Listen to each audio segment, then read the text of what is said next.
नमस्कार दोस्तों, मैं आपकी स्टोरी टेलर हूँ डॉक्टर श्रद्धा शाहनी। आज आपको एक नैतिक कहानी सुनाने जा रही हूँ जिसका शीर्षक है तराजू का पलड़ा। यदि आपको यह कहानी सुनने में अच्छी लगे तो ज़रूर किसी पास की लाइब्रेरी में जाकर किसी किताब में पढ़ने का प्रयास कीजिएगा, क्योंकि किताबों से की गई आपकी दोस्ती आपके जीवन को सुंदर, सफल और बेहतरीन बनाने में मददगार रहेगी।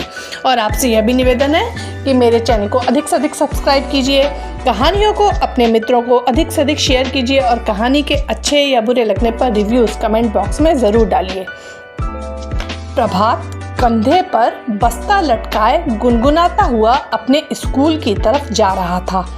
अचानक उसकी निगाह घास पर पड़ी, एक हरी चीज पर अटक गई। एक पल के लिए उसके कदम आगे बढ़ने से रुक गए, फिर उसने आगे बढ़कर वह हरी चीज उठा ली। 5 रुपए का नोट। उसके सारे शरीर में सनसनी दौड़ गई। उसने इधर उधर देखा, आसपास देखा, कोई भी दिखाई नहीं दिया जिसका ध्यान उस पर हो। वह कुछ देर वैसा का वैसा खड़ा रहा, कुछ सोचता रहा। वह हेडमास्टर के दफ्तर की ओर चल पड़ा। कहीं पड़े मिले माल को वहीं जमा कराया जाता था। रास्ते में ही उसके कदम ठिठक गए। भाग्य से मिली लक्ष्मी को वह इस तरह ठुकरा दे, उसने सोचा और 1 मिनट तक सोचता रहा। नोट उसकी मुट्ठी में बंद था। उसने बंद हालत में ही मुट्ठी निकर की जेब में डाल दी। मन ही मन वह फैसला कर चुका था कि नोट पर अब उसका हक है। वह फीस जमा करने का दिन था। जब प्रभात कक्षा में पहुंचा तब लड़के अपना अपना नाम पुकारे जाने पर क्लास टीचर को फीस दे रहे थे। लाल सिंह के बाद मेवालाल का नाम पुकारा गया।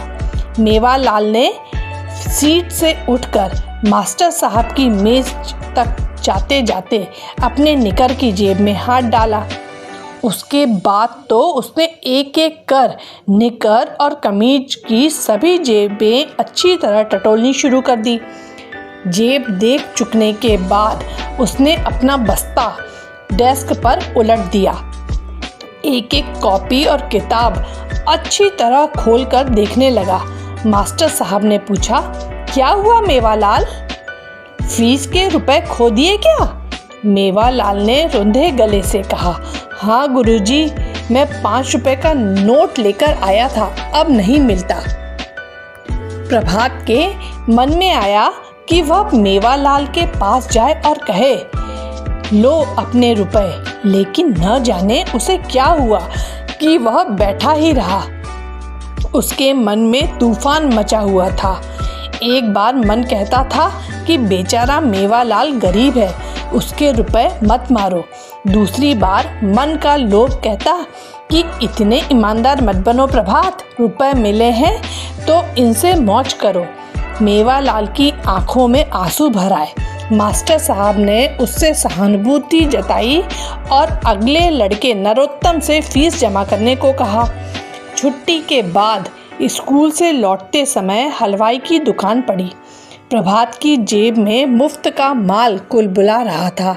उसने हलवाई लाला से रौब से कहना चाहा, लाला 4 आने की सोन पपड़ी तो देना, पर कहते कहते रुक गया वह।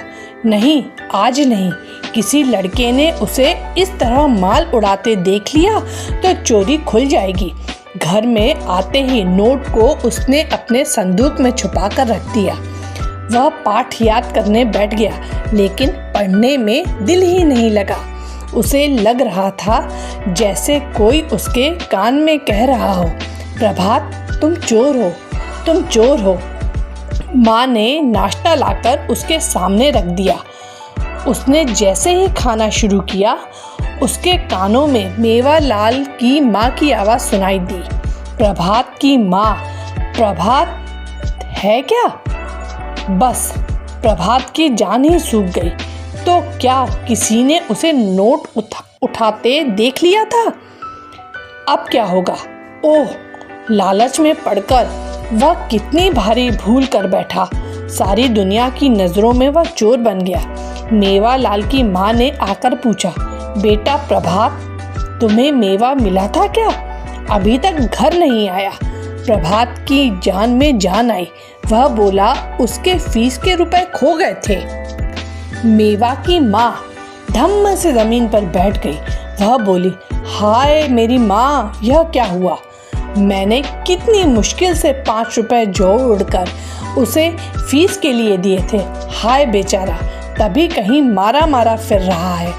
वह अपनी माँ की तकलीफ को जानता है, इसलिए मुंह छिपाता फिर रहा होगा। वह रोती हुई चली गई। प्रभात का मन और भी भारी हो गया। एक बार मन में फिर आया कि दौड़ कर जाए और मेवा की माँ को सारी बात बताकर नोट लौटा दे, पर वैसा ही बैठा रहा। प्रभात को चैन नहीं मिल रहा था। उसे रात भर शांति से नींद नहीं आई। रह रहकर बुरे सपने दिखाई देते रहे। बार बार मेवा का सूखा हुआ चेहरा आँख के सामने आता रहा। उसने अपना ध्यान जबरदस्ती ऐसी बातों से हटाने की कोशिश की, लेकिन उसका प्रयत्न बेकार रहा। एकाएक ख्याल आया और प्रभात हड़बड़ाकर उठ बैठा। उसने सुना था, एक बार पाप में फंस जाने से पैर और भी गहरा धंसता जाता है। तो क्या वह भी शुरू में छोटे से लोभ के बाद पूरा पापी बन जाएगा? नहीं नहीं नहीं, वह सुबह ही मेवा को उसके रुपए लौटा देगा। क्या ही आश्चर्य! इस फैसले के बाद उसे मीठी नींद आ गई। अगले दिन उसने पहला काम मेवा के पास जाने का किया। वहाँ उसे पता चला कि मेवा ने दुख के मारे खाना नहीं खाया और थोड़ी देर बाद दोनों ही खुश थे। प्रभात को खोया हुआ चेन मिल गया था और मेवा को अपना खोया हुआ नोट। इस कहानी से हमें यह सीख मिलती है कि हमें गलत तरीके से मिली हुई संपत्ति पर खुश नहीं होना चाहिए तथा अपना मानसिक संतुलन नहीं खोना चाहिए। यदि आपको यह कहानी अच्छी लगी हो तो ज़रूर इसे अपने मित्रों को शेयर कीजिए। धन्यवाद।